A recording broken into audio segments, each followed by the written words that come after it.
안녕하세요. 조초연입니다. 12월 15일 수요일 세계사탐구 시작하도록 하겠습니다.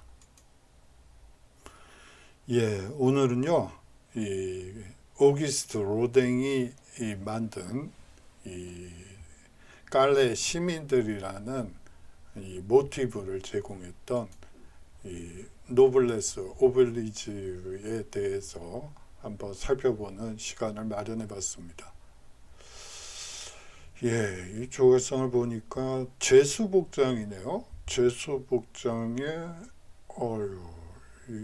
무슨 일이 있었던 일인지 좀 궁금해지죠? 한번 여러분들께 궁금증을 유발해 보려고 한번 말씀을 드려봤는데 궁금증이 안 생기나요? 죄송합니다. 이 노블레스 오블리주에 대해서 살펴보는 시간을 갖도록 하겠습니다. 오늘 강의는요, 이 100년 전쟁 기간 동안 이 깔레 영국군이라는 말은 잘못된 표현이고요. 잉글랜드 군대에 의한 이 깔레 포위가 있었습니다.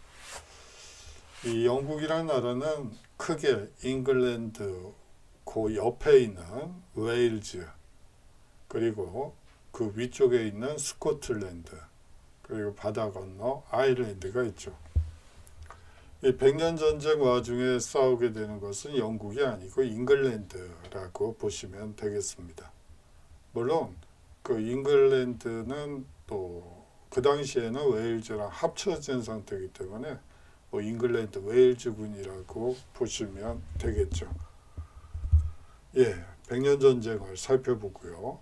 그 다음으로 이 깔레 사건에 대해서 살펴보도록 하겠습니다. 마지막으로 다음으로 노블레스 오블리주에 대해서 살펴보도록 하고요.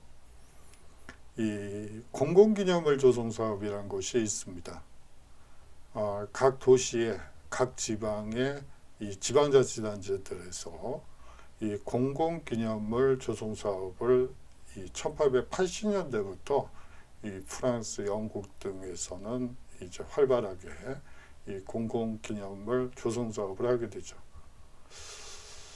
무엇을 기억해야지 될 것이냐, 이 문제를 두고 여러 가지 논의들이 있게 됩니다. 한 가지 예를 들면요, 예를 들어서 프랑스 파리에 있는 이 꽁꼬르드 광장이라는 것이 있습니다. 우리말로 얘기를 하자면 일치광장 혹은 화학광장, 그렇게 부를 수 있을 것 같은데요. 원래 그 광장이 만들어졌을 때 이름은 루이 15세 광장이었습니다. 이 루이 15세를 기념하기 위해서 만들어진 광장이라고 볼 수가 있겠죠. 그러다 이제 프랑스 혁명이 발발하게 되면서 이 꽁꼬르드 광장은 소위 말하는 혁명광장으로 바뀌게 됩니다. 이 혁명광장이 만들어짐으로써 사실상 이 상시적으로 그 혁명광장에서 단두대형이 이제 펼쳐지게 되죠. 그 다음 이제 복고왕정이 들어서게 되죠. 이 복고왕정에서는 기본적으로 이 광장의 이름을 루이 16세 광장, 이곳에서 억울하게 죽은 루이 16세를 추모하기 위해서 이 루이 16세 광장이라고 이름 붙이게 됩니다. 그 다음 이제 루이 필립 7월 광장이 들어서면서 이제 일치 혹은 화학광장으로 이름을 바꾸게 되는 것이죠. 여기서 드러나는 바와 마찬가지로 누구를 어떻게 기념할 것이냐, 이 문제를 두고도 이 설왕설래가 많고, 지금 우리나라에서도 비슷한 현상이 나타난다고 볼 수가 있겠죠. 학습 개요를 보도록 하죠. 이 100년 전쟁 시기에 프랑스에 대해서 이해해보는 시간을 갖도록 하겠는데요. 이 백년 전쟁 시기에 이 프랑스라는 것은 기본적으로 중세적인 골조를 가지고 있다고 보시면 되겠죠. 프랑스 국왕이 이 지배할 수 있는 곳은 일드 프랑스, 우리식으로 하자면 서울권과 경기도권, 경기도라고 보는 게 맞겠네요. 서울과 경기권이라고 보시면 되고요. 나머지 지역은 이 영주들이 차지하고, 이 일드 프랑스랑 뭐 파리에서도 그 안에 대학마다 그리고 이 도시마다 그리고 이 교회령 뭐 이런 여러 이 정부들이 존재한다고 여러분들이 생각하시면 됩니다. 잉글랜드 국왕이라고 하지만요, 잉글랜드 국왕이 프랑스의 많은 영지를 소유하고 있죠. 예를 들어서 가스코뉴 지방이 있습니다. 이 가스코뉴 지방을 사실상 이 잉글랜드가 계속해서 잉글랜드 국왕이 차지하고 있고요. 물론 이 잉글랜드 국왕은 프랑스 국왕을 이 주군으로 모시고 있는 구조를 가지고 있다고 여러분들이 생각하시면 됩니다. 하지만 이 영토의 규모로 봐서는 일드 프랑스와 파리를 중심으로 한 국왕교회보다는 훨씬 더 많은 영지를 이 프랑스 내에 가지고 있다라고 여러분들이 이해하시면 되겠죠. 다음으로 이 깔레 사건을 통해 본 노블레스 오블리주에 대해서 생각해보는 시간을 갖고요. 아울러서 예술과 공공행정의 갈등 양상에 대해서도 한번 살펴보는 시간을 마련해봤습니다. 예술이 지향하는 바와 공공행정이 지향하는 바는 이 격차가 상당히 벌어지게 돼 있죠. 보는 관점에서 따라서는 이게 공공기념물 조성 사업이기 때문에 공공행정이 훨씬 더 많은 영향력을 미치려는 것은 여러분들이 미루어 짐작하실 수 있을 것 같아요. 그렇기 때문에 예술가, 예술로서의 이 조각을 만드는 예술가들과 이 기념물로서 조각상을 보는 공공행정가는 이 거리가 상당히 멀다고 볼 수가 있겠죠. 이러한 갈등 양상 속에서 어딘가 모이는 꼭지점이 필요한데요. 사실상 이 꼭지점을 찾기가 상당히 어려웠다고 보는 게 맞죠. 그 갈등 양상도 더불어 살펴보도록 하겠습니다. 지금 우리가 얘기하려고 하는 이 깔레 지방은요, 이 오드 프랑스 도에 있습니다. 한 요쯤에 깔레가 있고요. 여기서 이 가장 가까운 거리가 사실상 이 영브레 너머의 잉글랜드라고 보시면 되겠죠.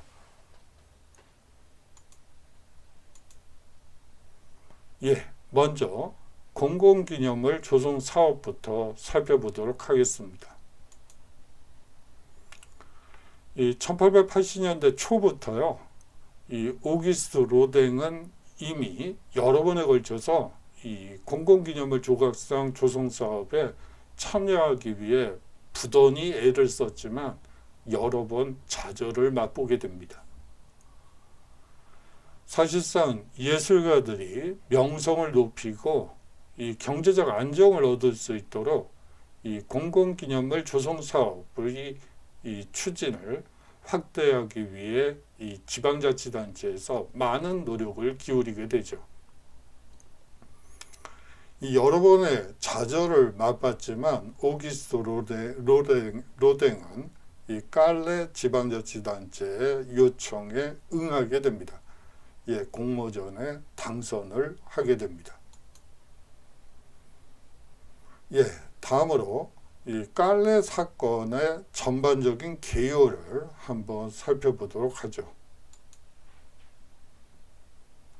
1885년 1월 오메르 드와브랭 깔레 시장은 로댕에게 1847년 8월 3일 100년 전쟁 중 영국군의 잉글랜드가 더 많습니다. 우리가 이 영국군이라고 얘기하는 것은 표현이 잘못된 것인데 저도 습관적으로 이렇게 표현을 하네요. 이 시기에는 이 영국군이라는 표현은 틀린 표현이고요. 잉글랜드군이라고 하는 게 맞습니다. 이 잉글랜드군의 11개월간의 포위 공격 끝에 항복한 깔레 사건을 기념하는 기념 조각상을 만들어줄 것을 요청받은 것이죠.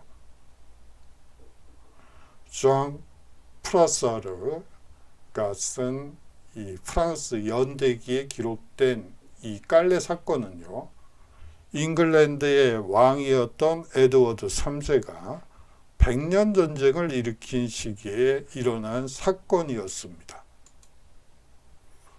에드워드 3세가 사촌인 필립 6세의 드 발루아 왕위 계승에 반발하며 자신이 프랑스 국왕 승계서열 1위임을 내세운 것이 전쟁의 시발점이었죠.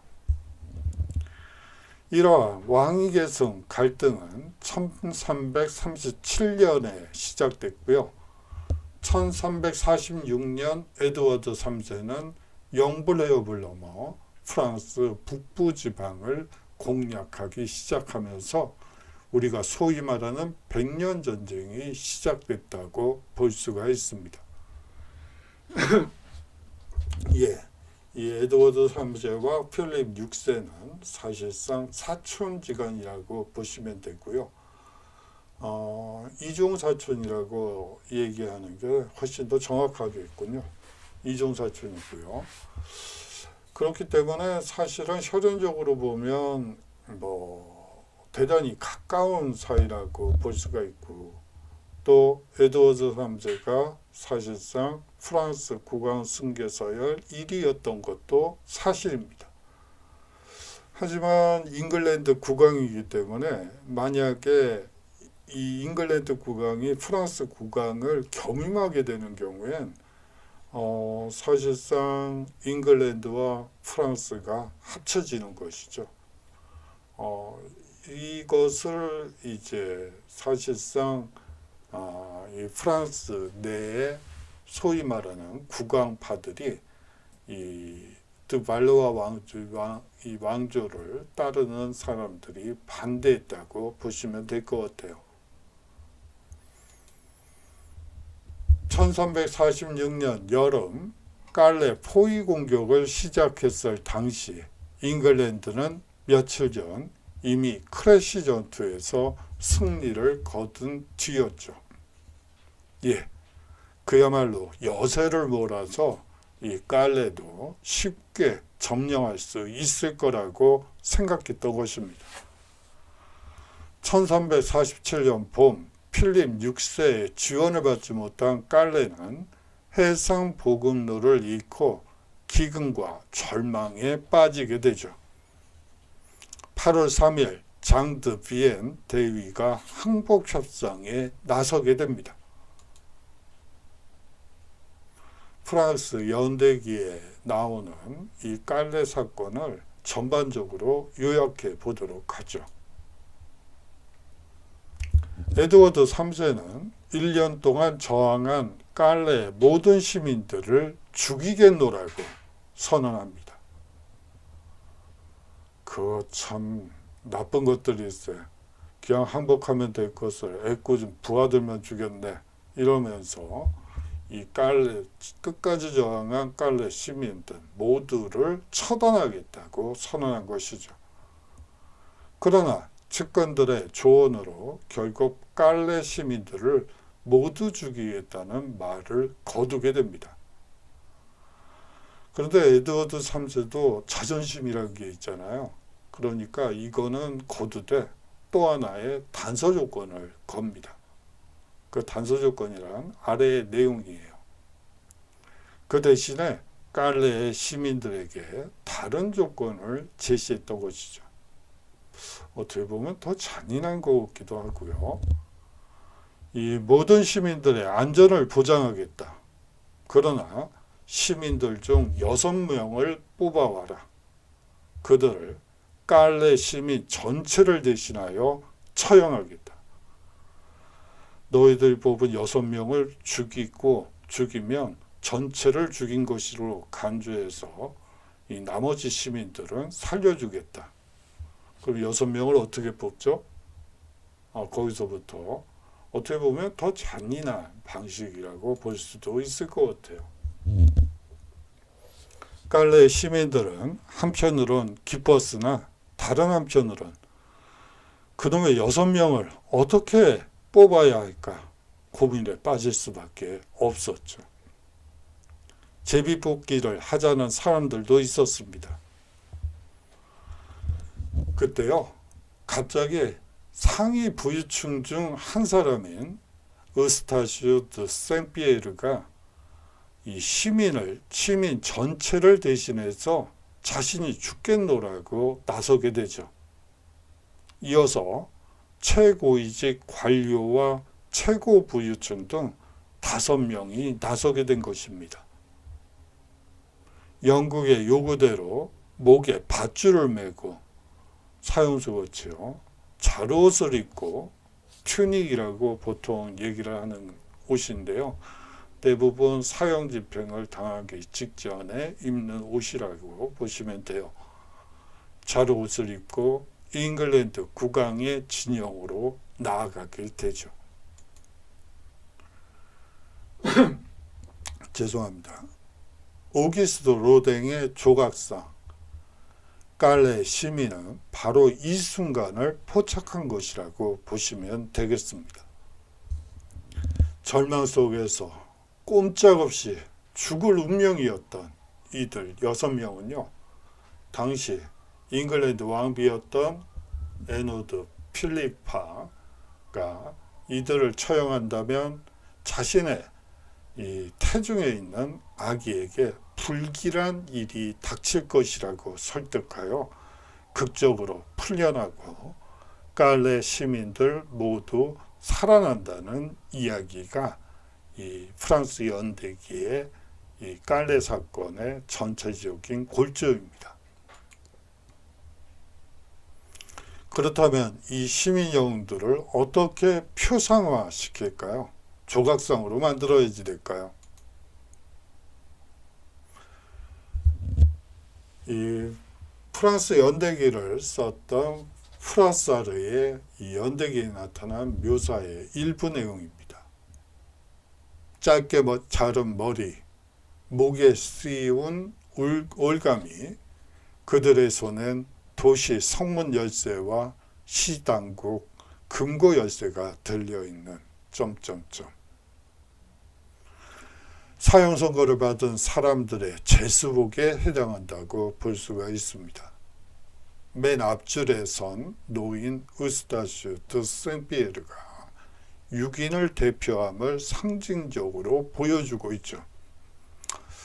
사실 그림을 같이 가지고 올까 하다가 제가 계속해서 그 6인을 사진을 넣었어요.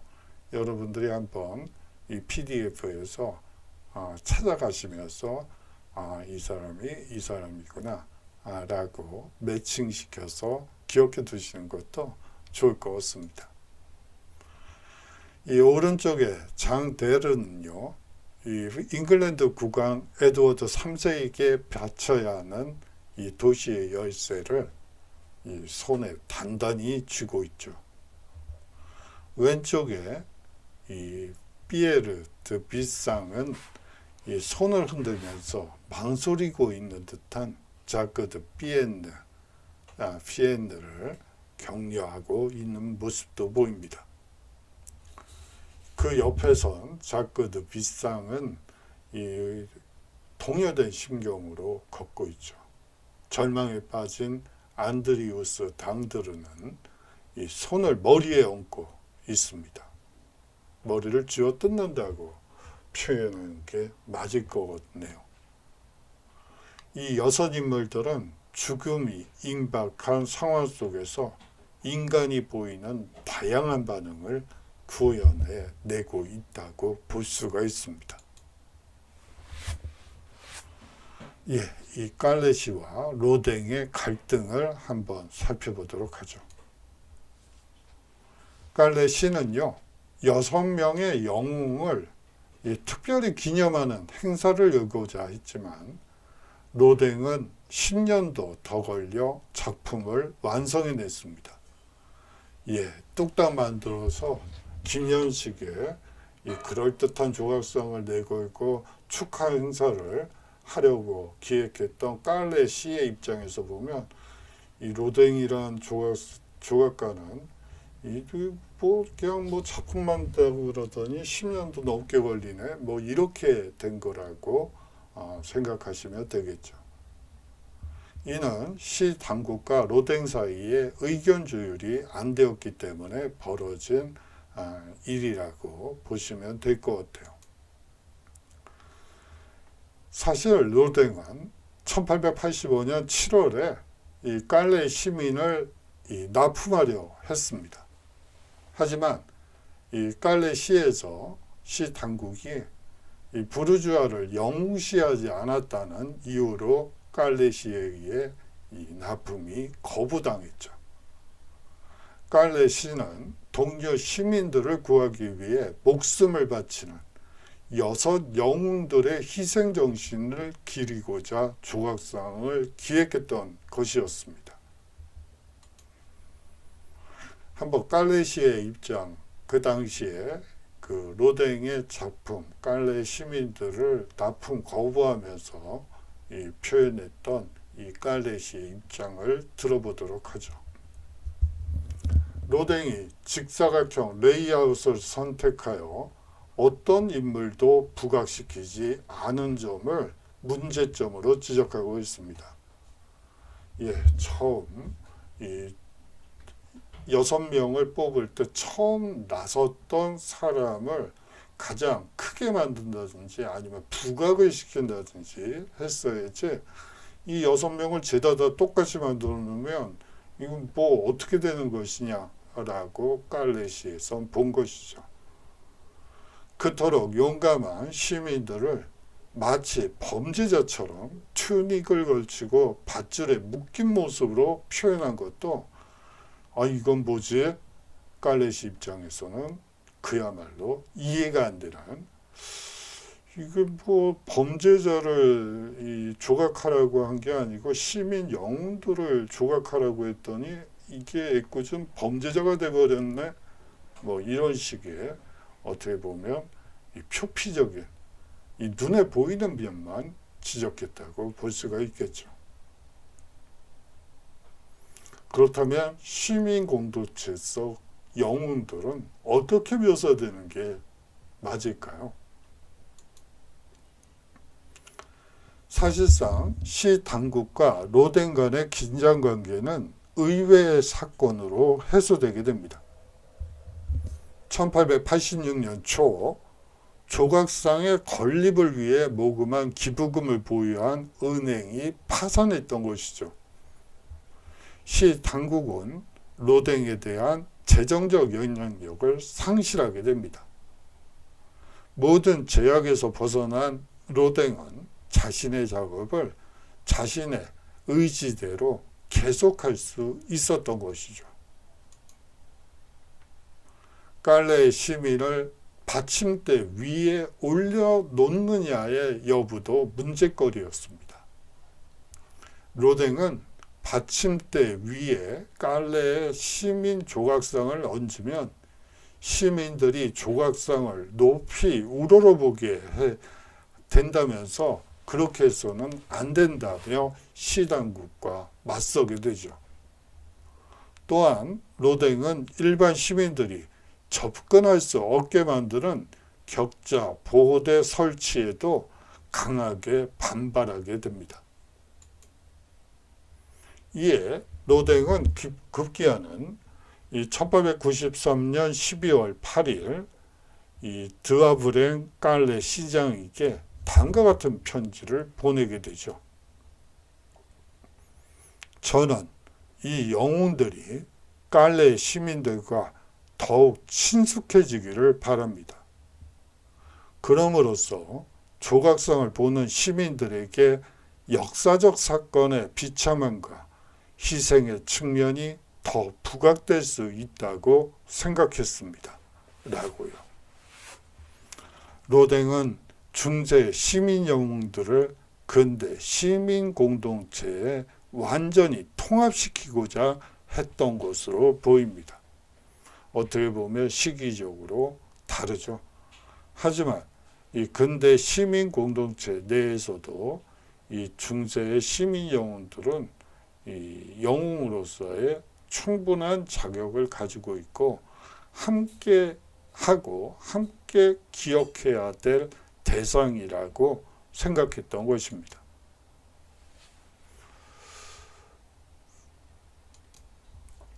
예, 이 문제로 푸는 역사를 한번 해보려고 합니다. 이 중세 다음 학기에는 어떻게 이제 또 수업을 진행해야지 될지 참 고민이 많아요. 뭐 백신이 개발됐다고 해서 다음 학기에는 2021학년 2학년도 1학기는 당연히 대면 수업일 줄 알았는데 이것도 뭐 어디서 뚱딴지 같은 뭐 오미클로요? 뭐 이런 뚱딴지들이 자꾸 나오니까 정말 당혹스럽네요.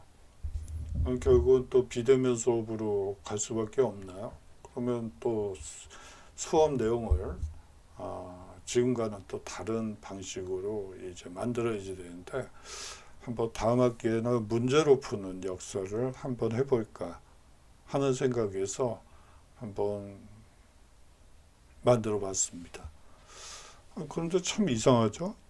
백신이라는 건 항체를 만드는 거 아닌가요?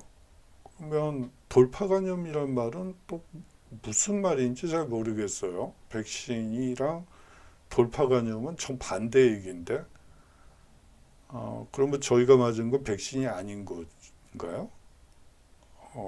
무슨 얘기인지 상식적으로는 이해가 안 되는 애들이 너무 많으니까 이 말장난들이 너무 심하니까 본질이 어디로 갔는지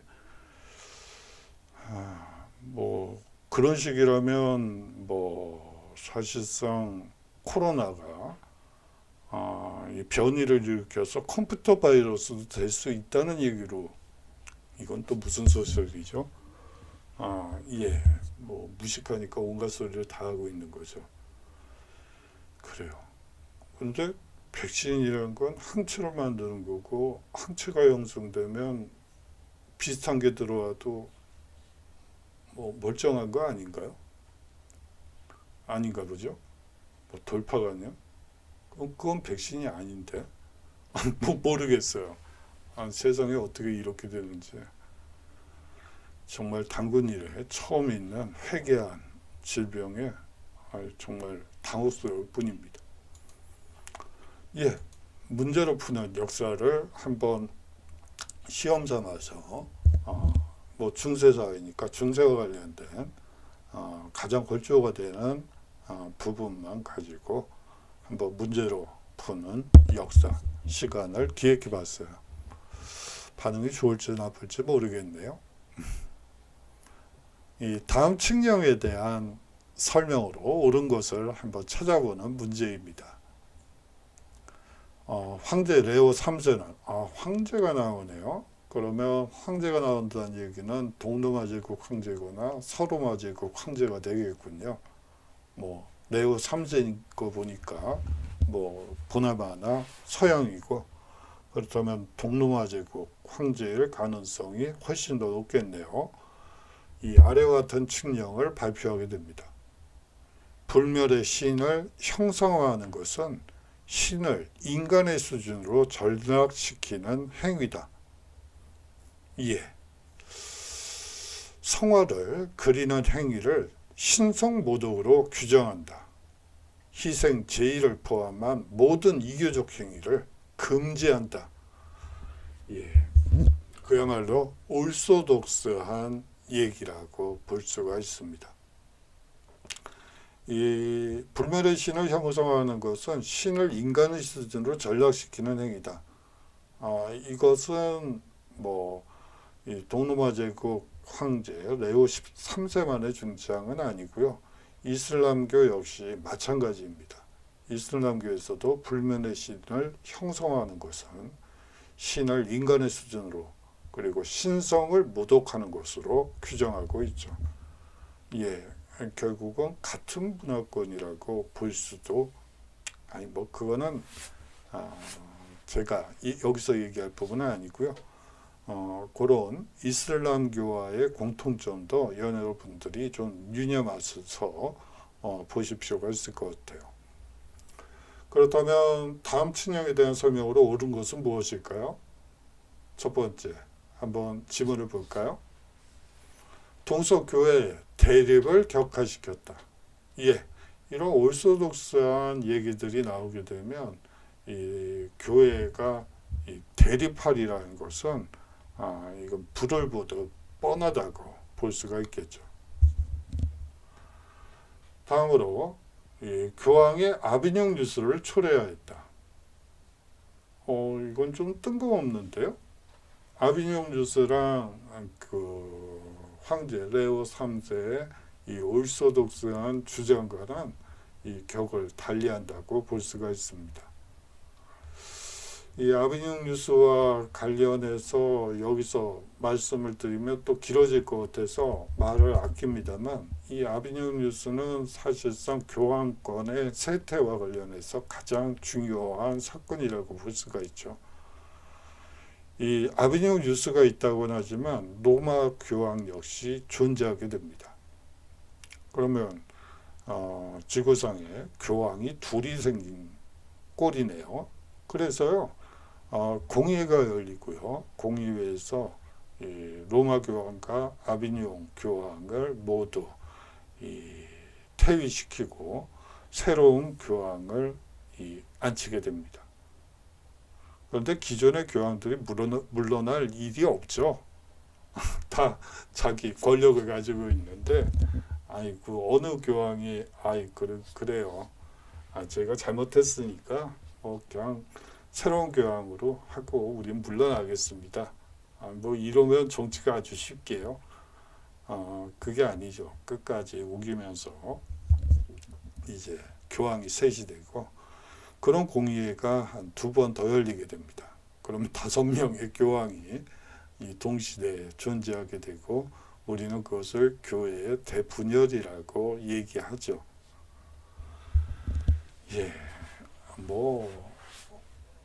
지금식으로 얘기를 하자면 대통령이 5분이나 있다는 얘기인데, 그러면 대단하겠죠.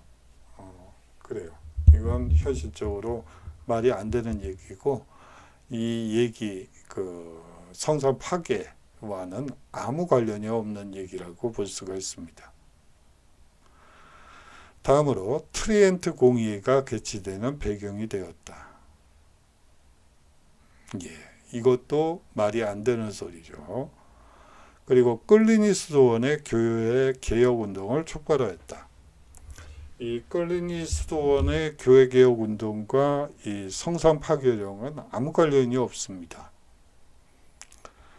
이 끌리니 수도원 개혁이 중요한 이유 중에 하나는요, 이 성직자의 독신이 이 시기부터 시작됐다고 보시면 돼요.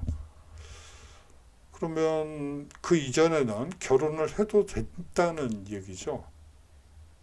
그러면요, 기존에 결혼을 해서 자식까지 있는 경우에는 어떻게 되는 거죠?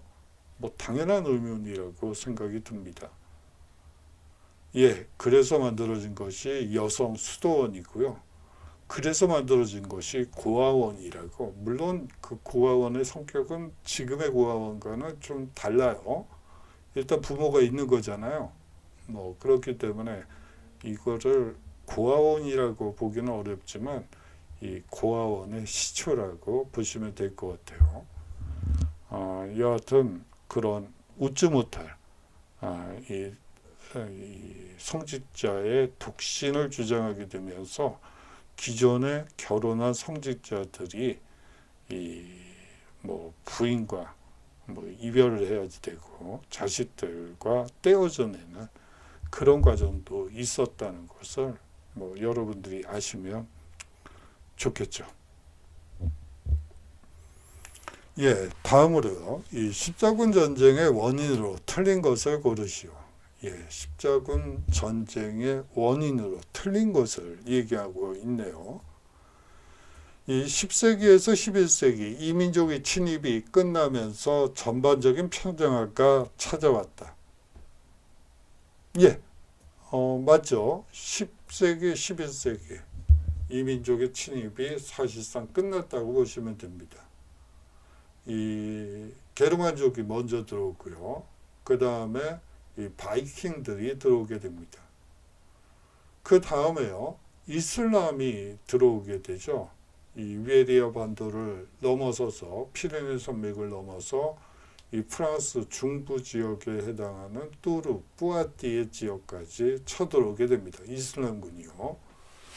물론 이제 격퇴를 하게 되지만 여하튼 이민족들의 계속적인 침입이 있었죠. 그 침입을 물리치고 나서 전반적인 평화가 10세기에서 11세기에 일어난 거 맞습니다. 그리고 그 안정을 바탕으로 이 뒤에 2번에서 나오는 농업 생산력 발전으로 이 인구가 급증하게 되죠. 그야말로 이 먹고 살 수 있는 문제가 해결되면서 그리고 사회가 안정이 되면서 인구가 폭발적으로 증가하게 됐고 이 폭발적으로 증가한 인구를 바탕으로 해서 십자군 전쟁을 전개됐다고 보시면 될 것 같아요. 예, 3번 문항을 볼까요? 이 사라센에 의한 위협 때문에 이 비잔티움의 알렉시우스 1세가 파병을 요청했다. 예, 맞습니다. 이 사라센에 의한 위협 때문에 이 비잔티움의 알렉시우스 1세가 파병을 요청한 거 맞고요. 사라센이 아니군요. 죄송합니다. 저도 헷갈렸네요. 이 사라센이 아니고 이 이슬람이라고 보는 게 맞고 이 사라센은 나중에 이 등장하는 이 세력이라고 보면 돼요. 이거는 좋은 문제는 아닌 것 같네요. 내가 냈는데도 이건 좋은 문제가 아니네요. 다음으로 이 교황 우르반 2세는 클레르몽 공의회를 소집하고 성지 예루살렘을 이교도로부터 탈환하자는 구호로 십자군을 제창했죠. 예, 그렇습니다. 제가 문제를 잘못 냈네요. 잘못된 건 아니고요. 이 부족의 이름은 무엇일까요? 게르만족의 대이동이 있던 10세기 초 족장 롤로가 거느리는 이 부족의 일파가 북프랑스 지방을 점령하고 약탈을 저질렀다. 이들은 바이킹이라는 별명으로 불려졌다. 지금의 스칸디나비아 반도와 덴마크 훈방에 있던 게르만인으로서 소르마 제국이 세 갈래로 나뉘던 무렵인 8세기 말부터 활동을 개시하였다. 우리가 보통 노르망족이라고 하는 족속입니다. 흔히들 바이킹이라고도 얘기를 하고요. 이 노르만은 상당히 중요하죠. 소위 말하는 이 프랑스의 노르망디 지방을 점령을 하고요. 사실상 영지의 규모가 이 프랑스 국왕의 일드 프랑스보다 훨씬 더 넓은 영지를 차지한 뒤에 잉글랜드로 넘어가서 소위 말하는 노르만 왕조를 개창하게 됩니다. 그야말로 영국, 프랑스 일대를 석권했다고 볼 수가 있겠죠. 예, 다음으로요. 이 마그나 카르타에 대한 내용 중 틀린 것을 찾는 문제입니다.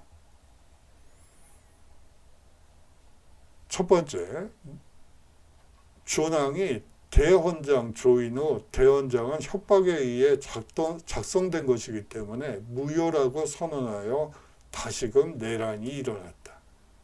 예, 맞습니다. 이 존왕이 이 대헌장에 조인을 하게 되죠. 그런데 그거는 내가 이 반란군들에 의해서 협박에 못 이겨서 쓴 거지, 내가 내 스스로 써야지 되겠다, 사인을 해야지 해서 사인한 게 아니거든 이라고 선언하면서 이제 내란이 다시 일어나게 되죠. 프랑스가요, 영국 왕위 계승권을 주장하며 내란에 참전하게 됩니다. 예, 이거 역시 맞습니다. 예, 아까도 보셨지만 백년 전쟁의 원인이 결국은 이 잉글랜드 국왕의 프랑스 왕위 계승권 주장과 이 원인이었다는 것을 말씀드린 바가 있습니다. 이 대헌장이 선포될 당시에는요, 이 프랑스가 영국 왕위 계승권, 여기서 영국은 틀린 말이에요. 잉글랜드 왕위 계승권을 주장하죠. 예, 전부 왕실 사이에 결혼을 통해서 친인척 관계가 만들어지면서 이런 혼란들이 계속되게 되는 거예요. 세 번째로, 존은 이 전쟁에서 급사하고 존의 아들이 헨리 3세로 즉위하였다. 예, 맞습니다. 뭐 존은 전쟁 중에 사망하고요, 아들이 즉위를 하게 됩니다. 헨리 3세가 대헌장을 지키지 않았기 때문에 1265년에 귀족과 승려회에 지방기사와 시민대표자가 참가한 회의가 열렸다. 예, 맞죠. 회의가 열리게 됩니다. 다섯 번째, 이것을 삼부회라고 한다. 삼부회는 14세기 중엽에는 상원과 하원의 양원제로 발전한다. 예, 삼부회라는 것은 사실상 프랑스의 신분제 의회라고 보시면 되고요. 그렇기 때문에 5번은 틀린 거예요.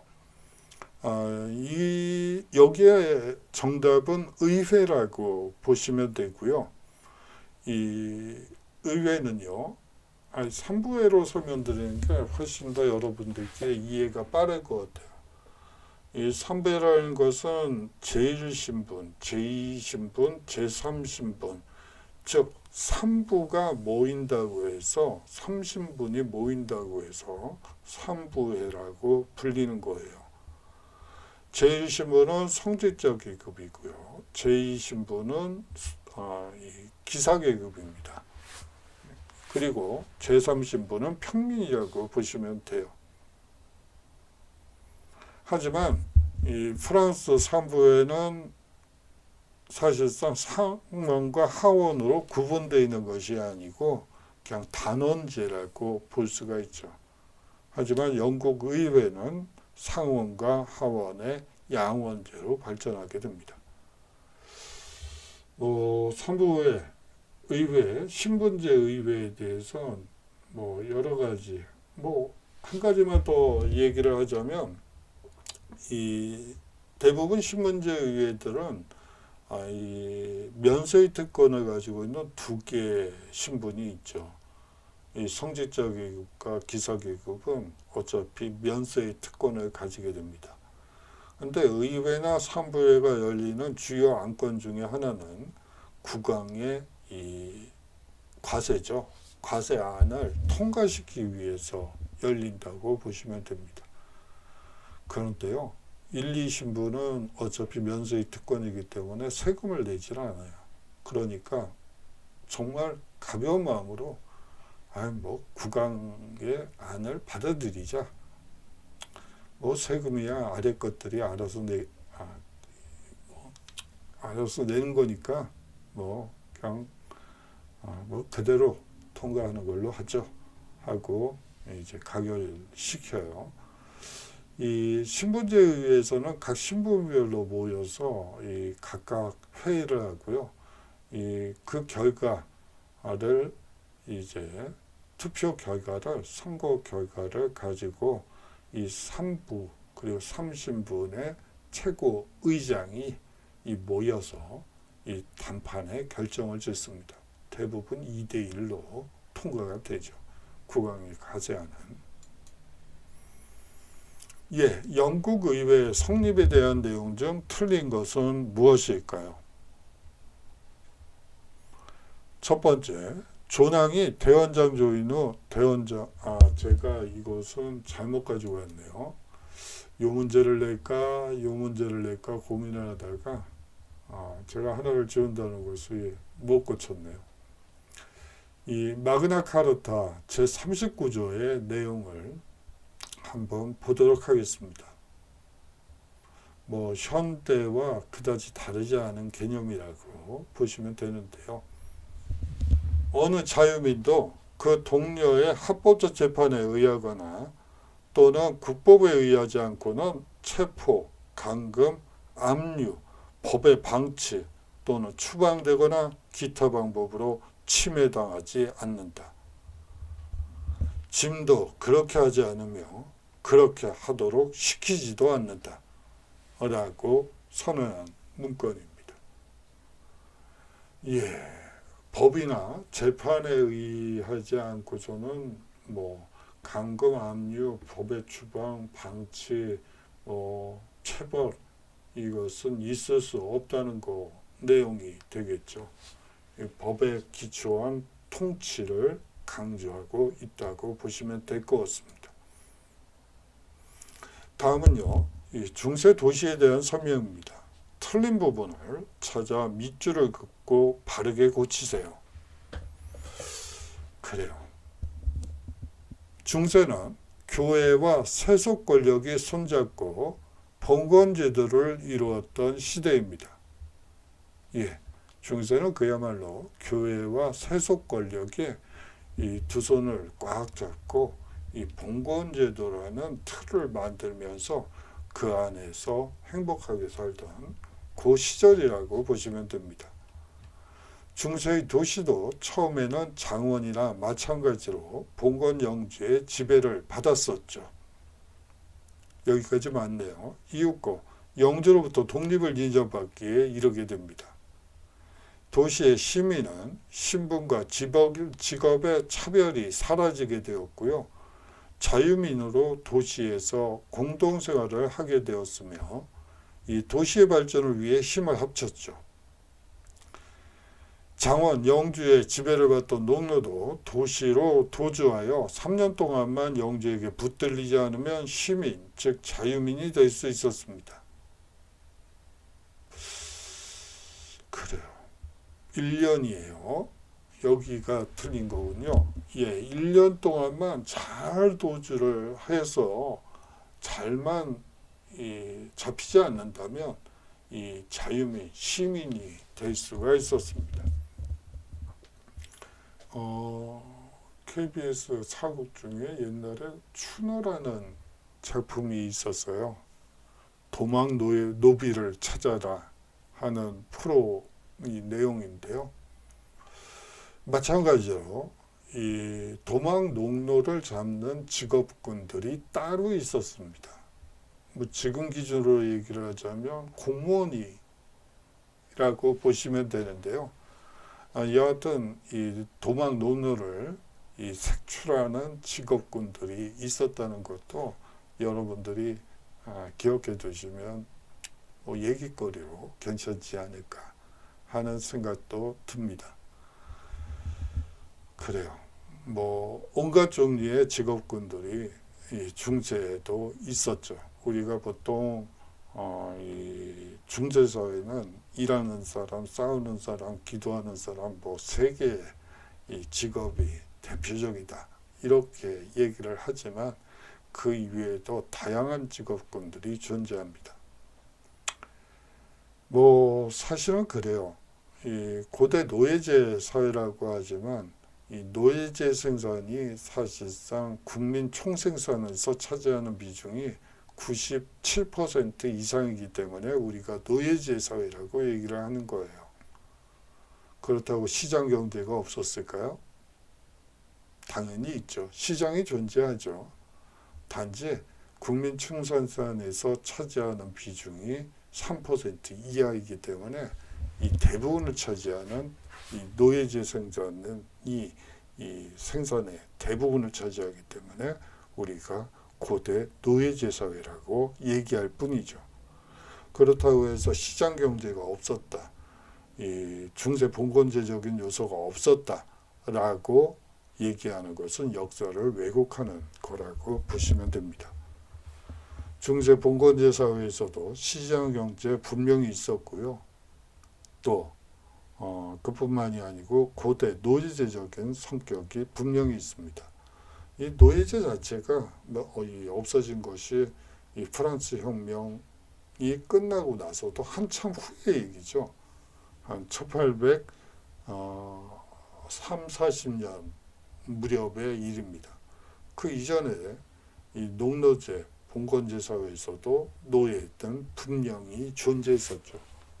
다만 국민 총생산에서 이 차지하는 비중이요, 이 중세 봉건제적인 이 관계가 이 생산에서 차지하는 비중이 97% 이상이기 때문에 우리는 그 사회를 중세 봉건제 사회라고 이 사실상 여러분들이 쉽게 받아들일 수 있는 용어로 그렇게 설명하는 것 뿐이지, 이 고대 노예제, 이 근대 자본주의적인 생산 관계가 없었다, 이거는 역사를 왜곡하는 것이다 라고 얘기할 수가 있습니다. 현대 사회에서도 고대 노예제적인 성격 그리고 중세 봉건제적인 성격 분명히 가지고 있습니다. 단지 자본주의적인 생산 방식으로 생산되는 것들이 국민 총생산에서 차지하는 비중이 97%, 뭐 요새는 거의 99%라고 봐도 될 것 같네요. 이 자본주의라고 보시면 되겠죠. 우리가 역사를 무식하게 칼로 난도질하듯이 중세 봉건제다, 뭐 고대 노예제 사회다, 뭐 이렇게 무자르듯이 자르는 것은 상당히 위험한 것이라고 보시면 될 것 같아요.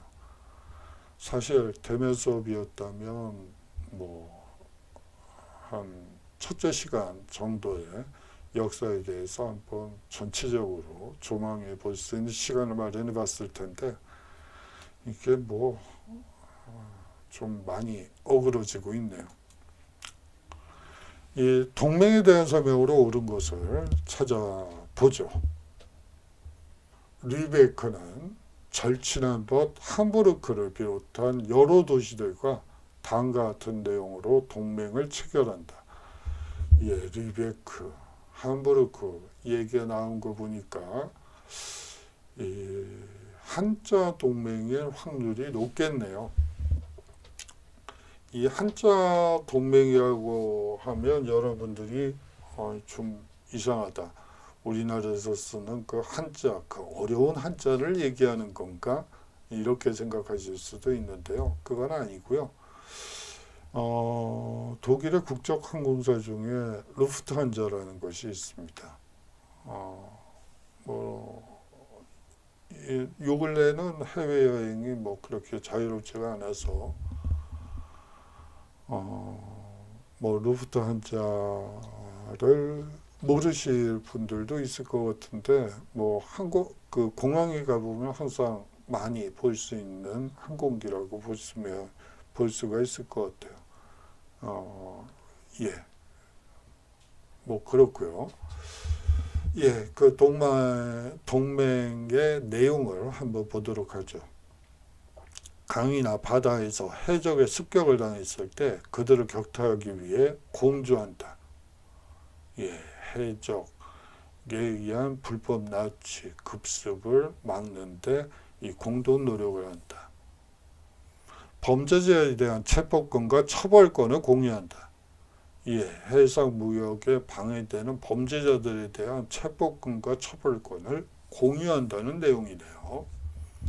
아울러서 가맹도시의 시민에게 상업활동을 공종에게 하지 않는 자는 해당 이 가맹도시로 압송하여 처벌한다. 예. 이 내용으로 봤을 때 처벌 내용만 강조되면 무서운 얘기지만 사실상 이 한자 동맹 내에 있는 모든 도시들에서 자유로운 영업이 가능하다는 얘기이기도 합니다. 예, 그렇습니다. 그러니까 결국은 한자 동맹에 대한 얘기가 되겠네요. 예, 첫 번째, 동인도 회사를 설립하였다. 이 동인도 회사를 설립한 것은 네덜란드. 이게 전부 국영기 업체들이에요. 이 동인도 회사는 대부분 국영기 업체라고 보시는 게 맞습니다. 영국, 프랑스, 네덜란드, 스페인이 아니고 포르투갈 이러한 나라들이 이 각각의 동인도 회사를 가지고 있죠. 이 식민지 무역회사라는 것은 사실상 주식시장에 상장되게 됩니다. 그리고 주식의 절대 다수는 국왕이 소유해 있다고 보시면 되고요. 만약에 의회에서 과세안이 통과되지 않는 경우 이 국왕은 또 새로운 조치를 구상하게 됩니다. 바로 증권회사를 통해서 이 국세를 징수하는 것이죠. 국세를 징수한다기보다는 주가 조작을 통해서 세금이 아니고 이 돈을 벌어간다고 보시는 게 맞겠죠. 뭐 예를 들어서 미국 식민지에서 뭐 금강이 됐다더라. 그러면 주식가가 확 뛰겠죠. 그 찌라시를 만들기 전에 이제 주식시장에 국왕이 이제 내다 팔아요. 그러면 이제 싼 값에 내다 파는 거죠. 죄송합니다. 여하튼 그런 식으로 해서 이 의회에서 과세안이 통과되지 않으면 이 무역회사들을 통해서 이 주식 판매로 이 국왕이 이 세입을 조정한다고 보시면 될 것 같아요. 두 번째, 발트해와 북해 무역을 주도하였다. 한자 동맹은 발트해와 북해 무역을 주도한 핵심 동맹이라고 보시면 되고요. 세 번째, 정크선을 이용하여 아라비아와 통상하였다. 이 아라비아와 통상하였다. 정크선을 이용하여 그러면 이 중국 원나라의 가능성이 상당히 높습니다. 이 고아, 물라카 등의 무역 거점을 마련하였다. 이렇게 무역 거점을 통해서 이 발전한 나라는 이 포르투갈이라고 보시면 되겠죠. 포르투갈은 사실상 이 무역 거점만을 장악해서 이 무역을 하는 그런 국가로 여러분들이 기억하시면 되고요. 이 바타비아, 자카르타를 중심으로 아시아와 교역하였다. 이 바타비아라는 표현을 쓰는 지역이 자카르타인데요. 이 지역은 네덜란드가 이 자카르타 지방을 바타비아라고 불러서 이것은 네덜란드라는 것이 드러나게 됩니다. 다음 중 백년 전쟁의 원인이 아닌 것은 무엇일까요? 프랑스에서 왕권이 강화되자 프랑스 국내의 잉글랜드 왕 영지에 대한 귀속 문제를 두고 두 왕조 간 항쟁이 격화되었다. 백년 전쟁의 원인이죠. 프랑스에서 왕권이 강화되자 이제 프랑스 국내의 잉글랜드 왕 영지에 대한 귀속 문제를 두고 이 두 왕조 간의 이 항쟁이 격화되었다고 볼 수가 있습니다.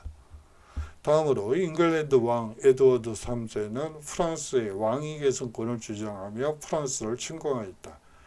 앞서 깔레 시민들에서 말씀드린 것 바와 마찬가지로 이 에드워드 3세는 프랑스 발로아 왕조의 왕이 계승권을 주장하며 프랑스를 침공했죠. 다음으로 이 프랑드르 지방을 차지하기 위한 영토 문제가 주요 원인이었다. 이게 맞습니다. 이 프랑드르 지방은 소위 말하는 아까 보셨던 파드칼레 지역 있죠. 칼레 지방 그 동쪽이라고 보시면 돼요. 우리가 보통 저지대라고 얘기하는 이 지금으로 치면 벨기에와 네덜란드가 있는 국가 이 지역을 이 프랑드르 지역이라고 합니다. 이 지역은요, 이 시기부터 사실상 모직물 공업이 상당히 발전하게 되고 이 경제적으로 가장 중요한 지역으로 부상되게 됩니다. 그렇게 되면서 이 프랑드르 지역을 프랑스가 차지하느냐 영국이 차지하느냐에 따라 사실상 세력 균형이 만약에 영국이 차지하게 되면 프랑스가 차지하게 되면 이 한 곳으로 기울어질 수밖에 없는 구조를 가지고 있었다라고 여러분들이 이해하시면 됩니다. 다음으로 이 프랑스와 영국의 이 100년간의 전쟁을 백년전쟁이라고 한다. 이거는 약간 좀 말장난인데요. 이거는 틀린 건 아닌데 틀렸다고 봐야지 돼요. 왜냐하면 프랑스와 잉글랜드의 100년간의 전쟁을 백년전쟁이라고 하죠. 아마 이게 수능에 나온다면 말들이 많을 거예요. 그렇지만 엄밀히 말하면 프랑스 왕조와 잉글랜드 왕조와의 100년간의 전쟁을 백년전쟁이라고 하죠.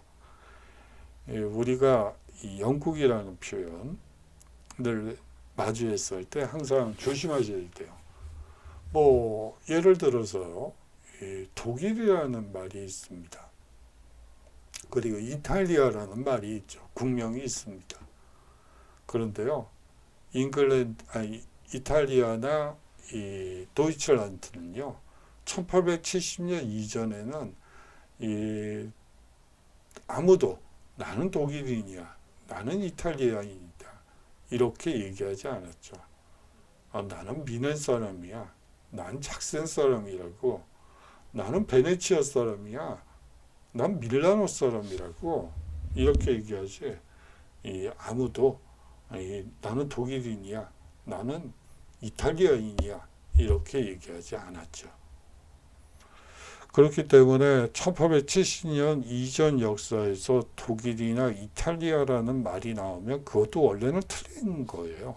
그냥 편의상 그냥 독일, 이탈리아 이렇게 얘기할 뿐이죠. 예.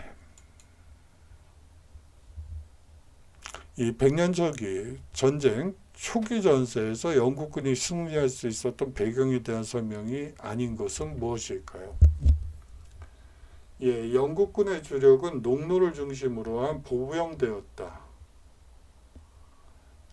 그들은 가벼운 장비를 갖추고 긴 창을 사용했으며 따라서 그 움직임이 활발하였다. 이에 대해 프랑스군은 중장비 기사가 그 중심을 이루고 있었다. 기사들은 긴 창에 대항하기 위해 60kg 내지 80kg나 되는 갑옷을 입은 탓에 혼자서는 말에 올라탈 수도 없었다. 여기서 틀린 게 하나 있죠. 백년전쟁에서 초기 전제에서 영국군이 대승을 거둘 수 있었던 이유 중에 하나는 이 영국군을 상징하는 무기가 있죠. 예, 이 로빈 훗이나 그런 데서 알 수 있듯이 이 활이라고 볼 수가 있습니다. 이 긴 활을 사용해서 이 전투에 임하게 되죠. 그런데 이것은 원래는 잉글랜드의 고유 무기는 아니고요. 이거는 원래는 웨일즈의 전통적인 무기가 긴 활이라고 합니다. 이제 잉글랜드가 웨일즈를 점령하면서 그 기술을 활용해서 이제 그 군수물자를 만들고요. 그것을 백년전쟁에 활용하게 되는 것이죠.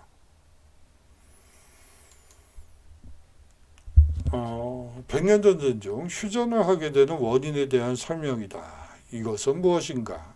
예, 이것이 무엇일까요? 백년전쟁이 치열하던 1348년 유럽은 이것의 유행으로 인구의 3분의 1이 죽었다. 3분의 1이 죽었다네요. 인구의 3분의 1이요? 어휴, 대단하네요. 뭐 예를 들어 우리나라 5천만 인구 중에 3분의 1이면 한 2천만 명이 죽었다는 얘기인데 그 후유증이 대단하겠는데요. 이 전염병은 전쟁으로 황폐해진 영국과 프랑스에 특히 피해가 심하게 나타나 프랑스에서는 1358년에 농민반란이 발생하였다. 이것은 바로 흑사병입니다. 흑사병이고요.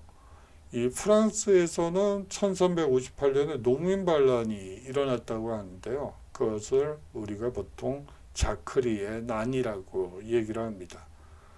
영국에서도 똑같은 이 농민반란이 일어나죠. 그것을 와트 테일러의 난이라고 해요.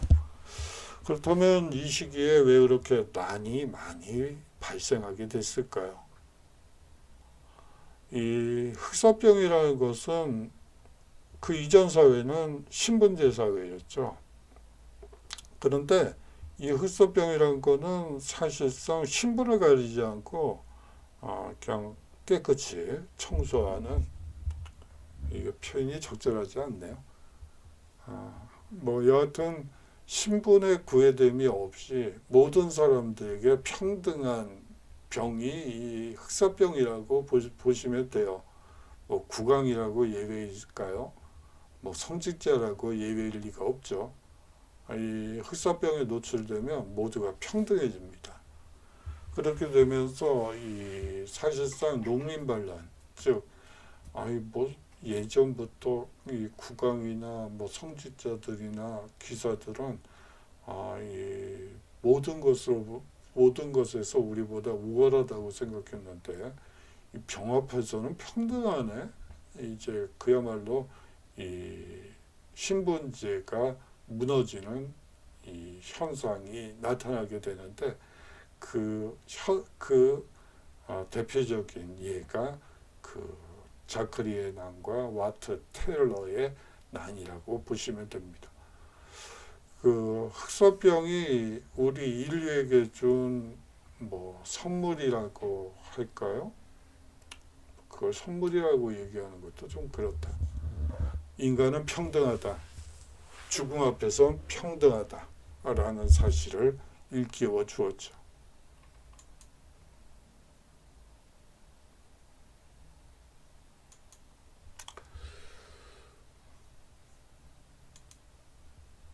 예, 한번 이런 식으로 다음 학기 강의를 해볼까 그랬었는데 이게 또 너무 두서가 없네요. 그래서 좀 더 연구를 해봐야 될 것 같습니다. 예, 뭐 여기서 일단 끝내고요. 일단 종강을 하도록 하겠고 지금까지 잘 쫓아와 주셔서 감사하고요. 최대한 여러분들이 최선을 다하신 만큼 거기에 보답해서 점수를 드리도록 하겠습니다. 예, 뭐 다음 학기에는 반드시 좀 대면이었으면 좋겠다. 뭐 학생 안 본 지가 하도 오래돼서 어떻게 생겼는지도 잘 모르겠어요. 예, 이 또 그러네요. 예, 뭐 시험을 볼까도 고민을 해봤는데 참 문제가 여러분도 알고 저도 알고 있는 여러 이 문제점, LMS 시험이 가지고 있는 여러 문제점이 있고 그뿐만이 아니고 이 이 학생들이 뭐 그 얘기까지 할 필요는 없네요. 예, 장시간 동안 수업 들어주셔서 감사하고요. 시험 잘 마무리하시고 건강한 모습으로 다음 학기에 인사드리도록 하죠. 예, 안녕히 계십시오.